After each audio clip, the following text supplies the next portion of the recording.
नमस्कार, मैं प्रोफेसर सरोज व्यास आज की इस व्याख्यान श्रृंखला में आपके साथ उपस्थित हुई हूँ व्यक्तिगत निर्देशन विषय को लेकर के।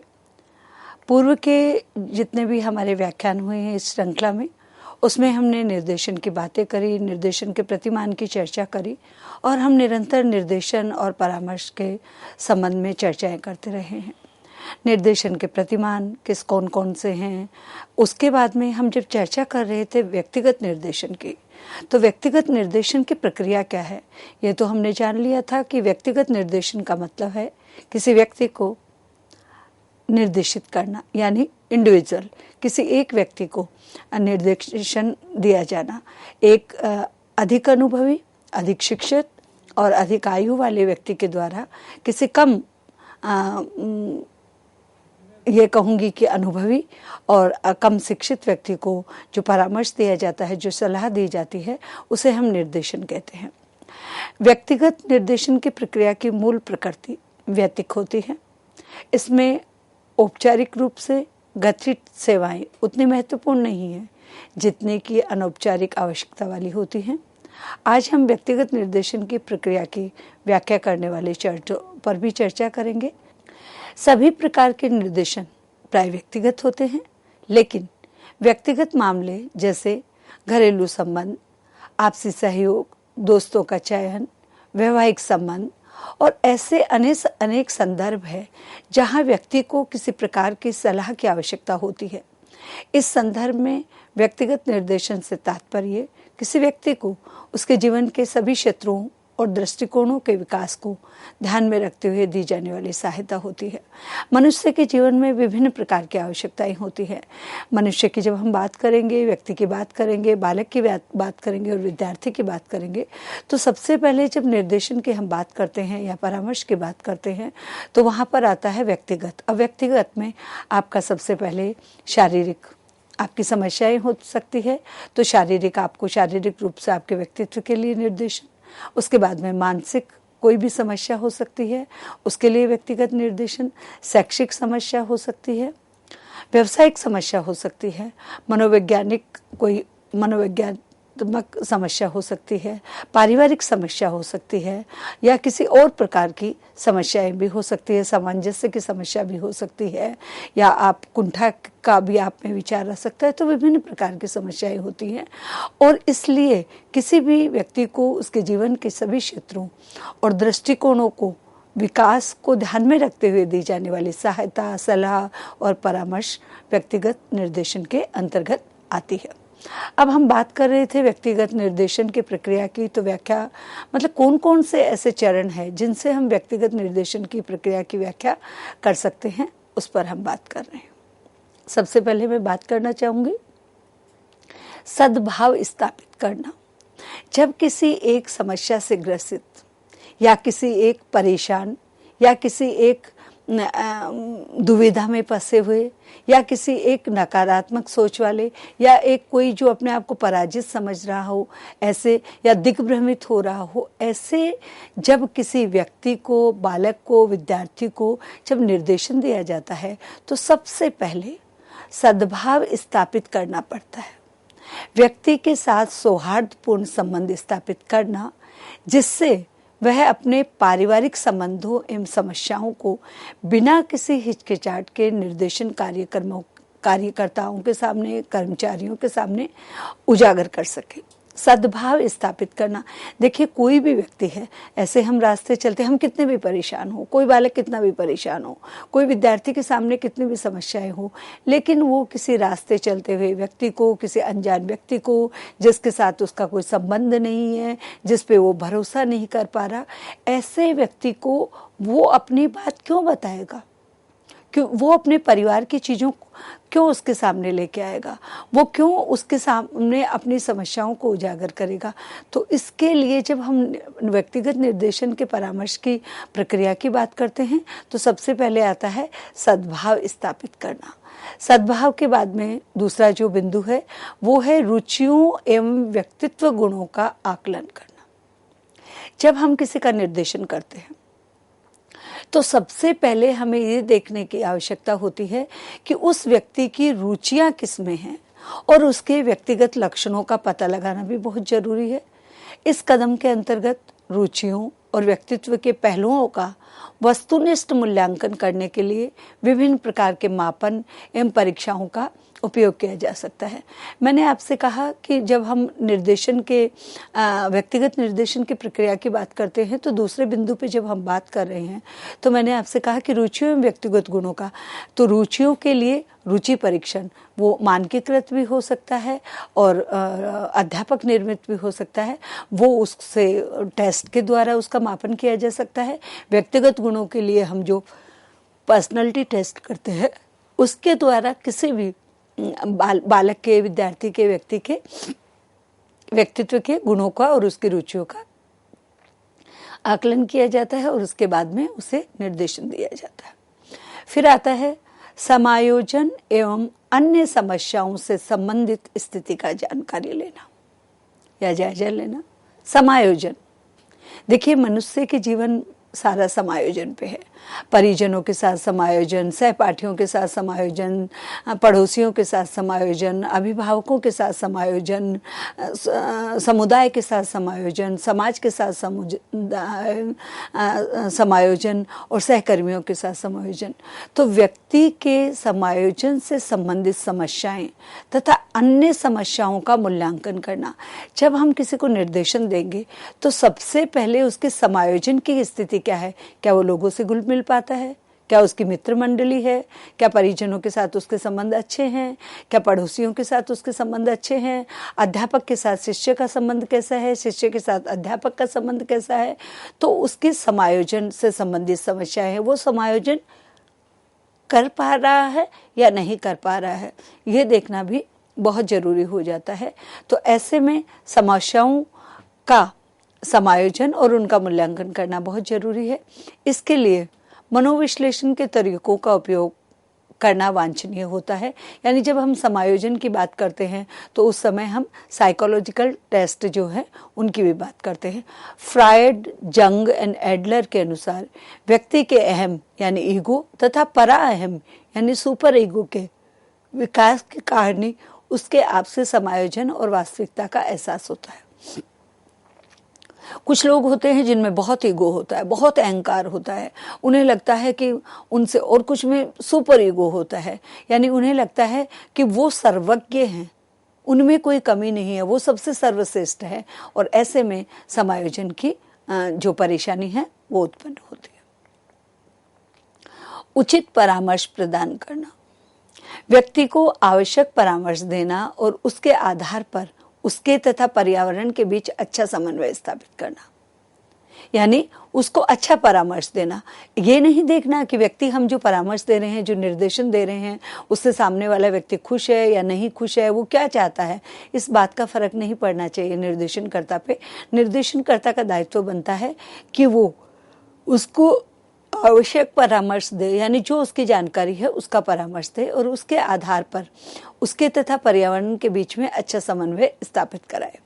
साथ ही साथ कार्य योजनाओं के क्रियान्वयन में व्यक्ति की सहायता करना। कार्य योजनाएं, देखिए एक होता है कि योजनाओं को बनाना, योजनाएं हमने बना दी, ऐसा होगा वैसा होगा, ये किया जाना चाहिए वो, लेकिन कार्य योजनाएं यानी जिसमें वो किया जा सके, उनके क्रियान्वयन किया जा सके, योजनाओं को धरातलीय आधार पर इम्प्लीमेंट किया जा सके, उनको लागू किया जा सकते, तो व्यक्ति को उसके विवेक और आत्ममूल्यांकन के परिणाम के रूप में देखा जा सकता है।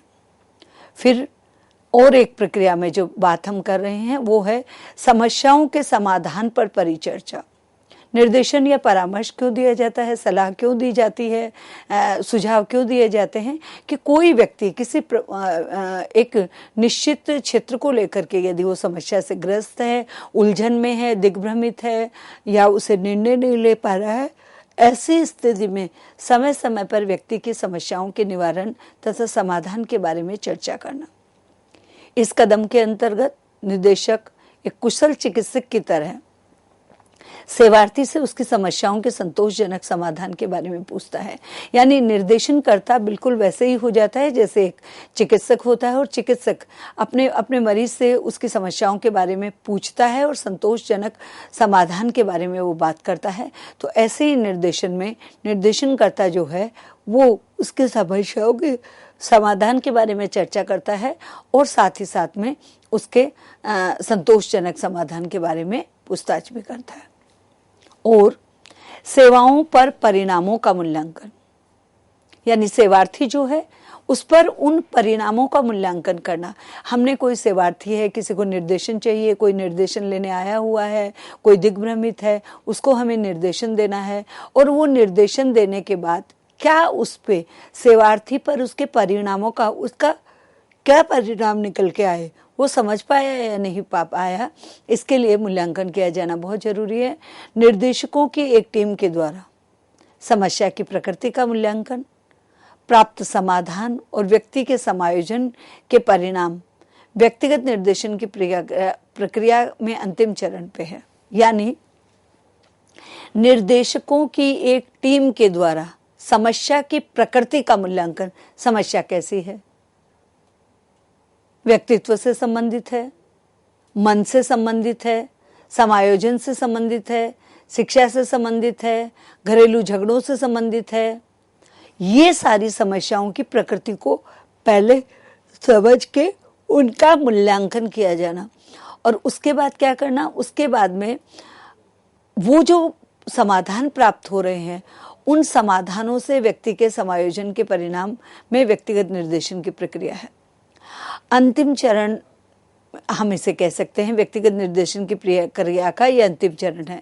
इसके माध्यम से व्यक्तिगत निर्देशन की सेवाओं में व्यावसायिकता का एक स्थान है, यानी जो निर्देशन हम दे रहे हैं उसमें व्यावसायिकता को भी हमने अहम भूमिका में रखा है, जिसके फलस्वरूप निर्देशन भविष्य में अपने अनुभव और सुझावों के आधार पर उपयोगी सुझाव प्रदान कर सके।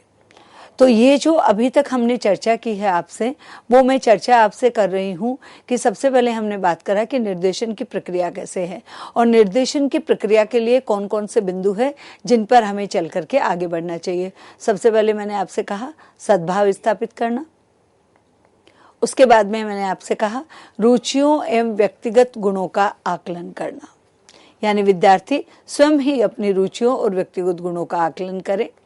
उसके बाद में आता है समायोजन एवं अन्य समस्याओं संबंधी स्थिति का जायजा लेना, यानी समायोजन हो रहा है कि नहीं है, अमुक व्यक्ति जो है वो समाज के साथ में, परिवार के साथ में, रिश्तेदारों के साथ में घुल मिल रहा है या नहीं है।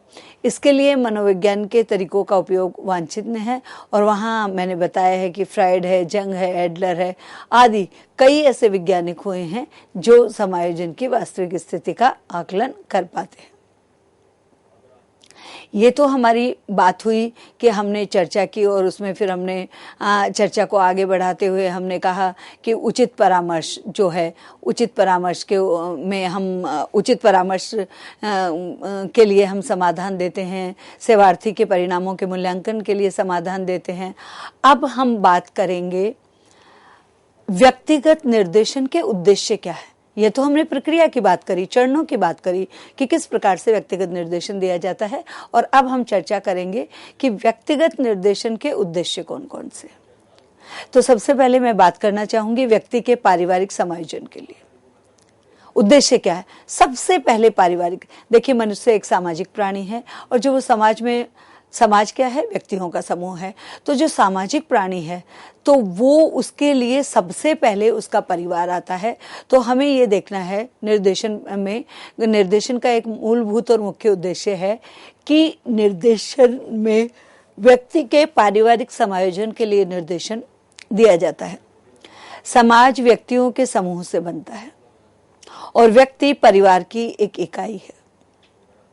परिवार में समायोजन के बिना वह समाज में समायोजन नहीं कर सकता। इसलिए व्यक्तिगत निर्देशन का पहला और महत्वपूर्ण उद्देश्य पारिवारिक समायोजन है।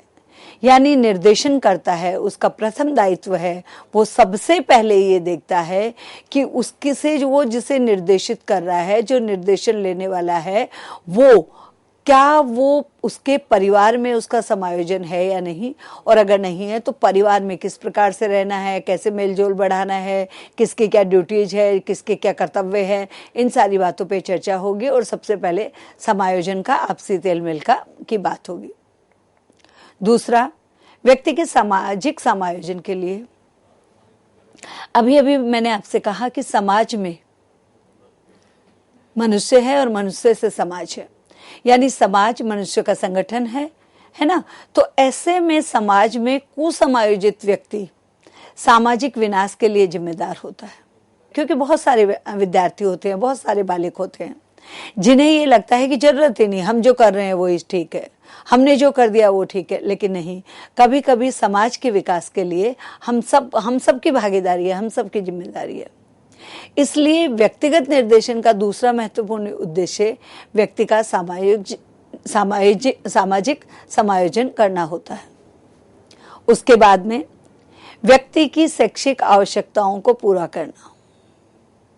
हमने बात कर ली सबसे पहले व्यक्ति के पारिवारिक समायोजन की, उसके बाद में व्यक्ति के सामाजिक समायोजन की, और अब हम चर्चा कर रहे हैं व्यक्ति के सबसे पहले जब हम निर्देशन के उद्देश्यों की बात कर रहे हैं तो परिवार के साथ, समाज के साथ, और अब व्यक्ति की शैक्षिक आवश्यकताओं को पूरा करना। देखिए, प्रत्येक व्यक्ति के लिए शिक्षा जो है वो अनिवार्य अधिकार है हमारा, है ना। अनिवार्य है शिक्षा, और वो अधिकार है हमारा। फंडामेंटल राइट्स की यदि हम बात करें, मानव अधिकारों की बात करें, या फिर राइट टू एजुकेशन एक्ट की बात करें, तो व्यक्ति का अधिकार है कि वो शिक्षा प्राप्त करे। और जब व्यक्ति शिक्षा प्राप्त करता है तो शैक्षिक आवश्यकताओं को पूरा करने में भी उसे विभिन्न प्रकार की चुनौतियाँ आती हैं। जैसे सबसे पहली तो शैक्षिक आवश्यकता यही होती है कि व्यक्ति कहाँ पे अपना नामांकन कराए, कहाँ पे एडमिशन ले। उसके बाद में एडमिशन ले तो वहाँ पे विषयों का चयन करने की समस्या, विषयों के बाद में आपका स्ट्रीम संकाय चयन करने की समस्या, संकाय के बाद में आपकी परीक्षा संबंधी समस्या हो सकती है, और आपकी उच्च अध्ययन की समस्या हो सकती है। आप वोकेशनल कोर्स में जाना चाहते हैं, आपके माध्यम की समस्या हो सकती है कि आप बाइलिंगुअल पढ़ना चाहते हैं, हिंदी मीडियम से पढ़ना चाहते हैं, उर्दू से पढ़ना चाहते हैं, इंग्लिश से पढ़ना चाहते हैं, वो तो विभिन्न प्रकार की समस्याएं होती हैं। और प्रत्येक व्यक्ति की शैक्षिक आवश्यकताएं अन्य लोगों से भिन्न होती है। मेरी जो शैक्षिक आवश्यकता है वो किसी और की हो सकता है ना हो, लेकिन उसकी कोई और शैक्षिक आवश्यकता हो सकती है। इसलिए उसकी शैक्षिक आवश्यकताओं की पूर्ति व्यक्तिगत निर्देशन में होती है, ये इंडिविजुअल होती है। यानी कक्षा में यदि 50 विद्यार्थी पढ़ रहे हैं तो उन 50 की शैक्षिक आवश्यकताएं भिन्न भिन्न हो सकती है। कोई, किसी को श्रवण में प्रॉब्लम हो सकती है, किसी को लेखन में हो सकती है, किसी को पाठन में हो सकती है, किसी को वाचन में हो सकती है, किसी को विषय को समझने में हो सकती है। तो इसलिए ये व्यक्तिगत निर्देशन जो है वो का उद्देश्य भी एक उद्देश्य है। अब हमने बात करी शैक्षिक उद्देश्यों की बात करी, और शैक्षिक उद्देश्यों के बाद में अब हम बात करेंगे व्यक्तिगत निर्देशन के महत्व की। व्यक्ति विशेष की आवश्यकताओं को समझने के लिए महत्व क्या है? व्यक्ति विशेष की आवश्यकताओं को समझने के लिए, किसी व्यक्ति विशेष की आवश्यकता को समझने के लिए व्यक्तिगत निर्देशन बहुत आवश्यक है। व्यक्ति विशेष किसी प्रकार की परिस्थितियों का सामना कर रहा है, और इन परिस्थितियों में से उसे किस प्रकार से निकाला जाए, तब उसे लगता है कि उसे निर्देशन की आवश्यकता है। यह केवल व्यक्तिगत निर्देशन से ही समझ में आ सकता है। शैक्षिक आवश्यकताएं भी हो सकती है, सामाजिक भी हो सकती है, आर्थिक भी हो सकती है, राजनीतिक भी हो सकती है, मानसिक भी हो सकती है, भौगोलिक भी हो सकती है, विभिन्न प्रकार की व्यावसायिक भी हो सकती है। तो ये उसकी जो व्यक्ति विशेष की आवश्यकता है उसको समझने के लिए इसका बहुत महत्व है व्यक्तिगत निर्देशन का। तदुपरांत व्यक्तिगत रूप से व्यक्ति की समस्याओं का समाधान करने के लिए, पहला तो क्या था? समझने के लिए। अब अगर हमने किसी व्यक्ति की व्यक्तिगत समस्याओं को समझ लिया तो हमें क्या करना पड़ेगा? उसकी समस्याओं का समाधान करने के लिए आपके सामने एक चुनौती आ गई है ना? आपके सामने एक चुनौती आ गई है। आपके सामने चुनौती आ गई थी ऑनलाइन एजुकेशन की, कोविड-19 की चुनौती आ गई थी, लॉकडाउन की चुनौती आ गई थी, आपके सामने चुनौती आ गई है कि आपको ऑनलाइन एग्जाम देने पड़ रहे हैं, विभिन्न समस्याएं हैं।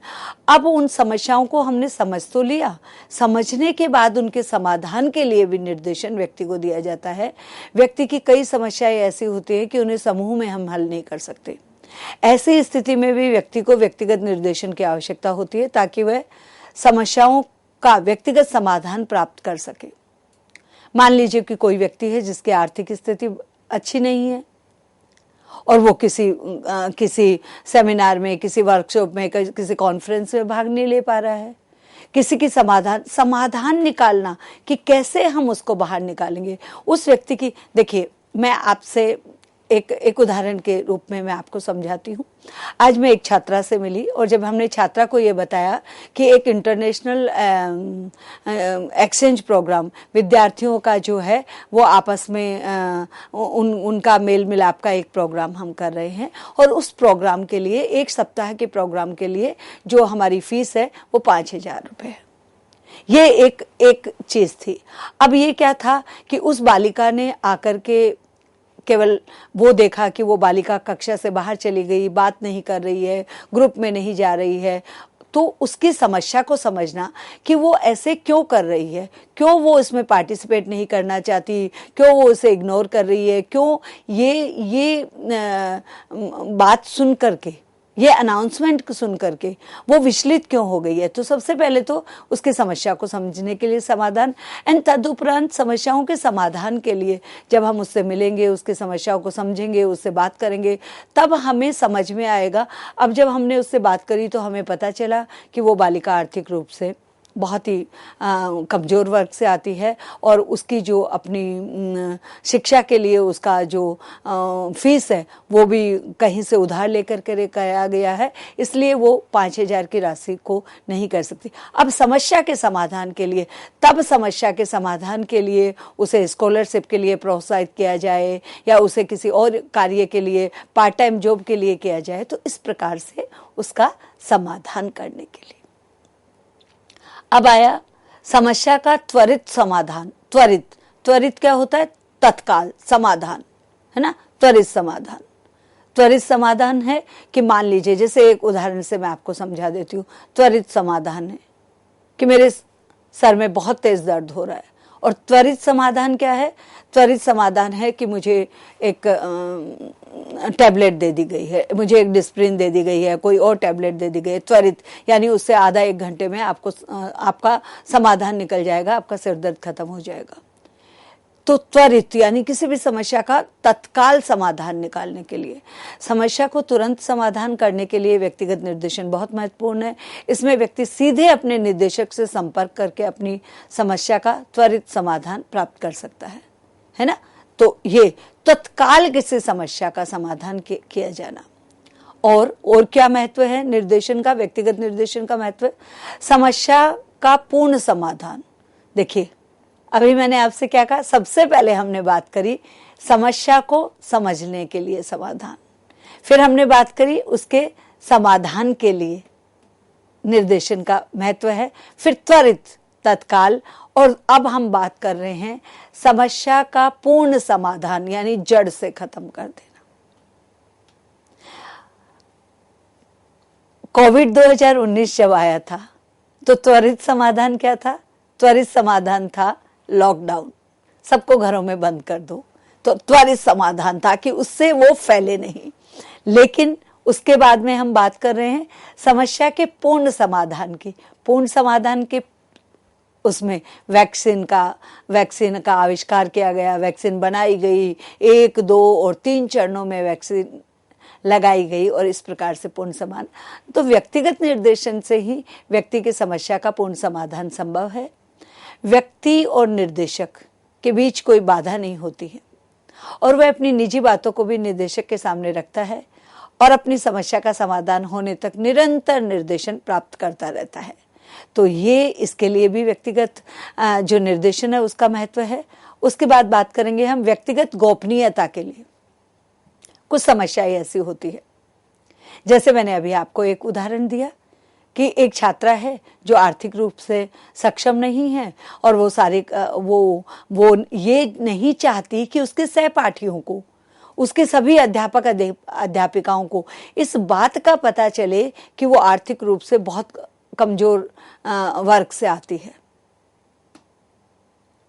ऐसे में उसकी जो समस्या है उसकी गोपनीयता बनाए रखना, यानी वो केवल ये चाहेगी कि उसका जो निर्देशक है उसे ही पता रहे कि उसकी समस्या क्या है, वो समस्या जग जाहिर नहीं हो।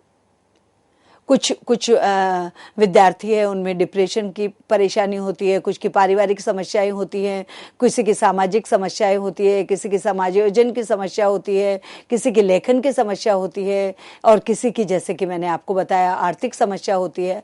व्यक्तिगत निर्देशन ही गोपनीयता बनाए रखने की एकमात्र गारंटी दे सकता है, जिसमें निर्देशक और उपबोध्य के अलावा किसी अन्य व्यक्ति की अनुपस्थिति के कारण उपबोध्य अपनी निजी बातों को निर्देशक के सामने रखता है और वो अपने लिए सही समाधान प्राप्त करने में सफल हो जाता है। यानी केवल जिसे निर्देशन दिया जा रहा है वो और निर्देशन लेने वाला दो ही लोग होते हैं और कोई तीसरा व्यक्ति नहीं होता, और तब वो अपनी सारी बातें खुल के कह देता है और वहां उसे ये निजी बातों का गारंटी होती है कि वो किसी और तक नहीं जाएगी। तो ये जो अभी मैंने आपसे कहा, ये हमारे हैं कि व्यक्तिगत निर्देशन का महत्व क्या है। और व्यक्तिगत निर्देशन के महत्व में मैं पुनः एक बार दोहरा देती हूं, व्यक्ति विशेष की आवश्यकताओं को समझने के लिए, व्यक्तिगत रूप से व्यक्ति की समस्याओं का समाधान करने के लिए, समस्या का त्वरित समाधान करने के लिए, समस्या का पूर्ण समाधान करने के लिए और व्यक्तिगत गोपनीयता रखने के लिए, इस प्रकार से व्यक्तिगत जो निर्देशन है उसका महत्व बहुत ज़्यादा है। तो हम अपना ये जो निर्देशन और परामर्श की जो हमारी श्रृंखला चल रही है, आज हमने अभी तक 3 बिंदुओं पर विस्तार से चर्चा करी है। सबसे पहले हमने कहा कि व्यक्तिगत निर्देशन की प्रक्रिया क्या होगी, प्रक्रिया पर हमने बात करी, और व्यक्तिगत निर्देशन की प्रक्रिया के बाद में हमने बात किस पर करी, हमने बात करी व्यक्तिगत निर्देशन के उद्देश्यों पर जब प्रक्रिया पर बात कर ली, और प्रक्रिया में हमने कहा कि सद्भाव स्थापित करना, रुचियों एवं व्यक्तिगत गुणों का आकलन करना, समायोजन एवं अन्य समस्याओं से संबंधित स्थिति का जायजा लेना, उचित परामर्श प्रदान करना, कार्य योजनाओं के क्रियान्वयन में व्यक्ति की सहायता करना और समस्याओं के समाधान पर परिचर्चा करना तथा सेवार्थी पर परिणामों का मूल्यांकन करना। फिर हमने बात करी व्यक्तिगत निर्देशन के उद्देश्यों की, जिसमें हमने कहा कि पारिवारिक समायोजन के लिए, सामाजिक समायोजन के लिए और शैक्षिक आवश्यकताओं के लिए। और अब हम बात कर रहे थे व्यक्तिगत निर्देशन के महत्व की, जिसमें सबसे पहले व्यक्ति विशेष की आवश्यकताओं को समझने के लिए, व्यक्तिगत रूप से व्यक्ति की समस्याओं का समाधान करने के लिए, समस्या का त्वरित समाधान करने के लिए और समस्या का पूर्ण समाधान करने के साथ साथ व्यक्तिगत गोपनीयता रखने के लिए भी व्यक्तिगत निर्देशन है, उसका बहुत महत्व है। मैं आशा करती हूँ कि आप जो ये उद्बोधन है, जो ये हमारी व्याख्यान श्रृंखला है, इससे निर्देशन और परामर्श को भली भांति समझ पा रहे हैं। धन्यवाद, नमस्कार।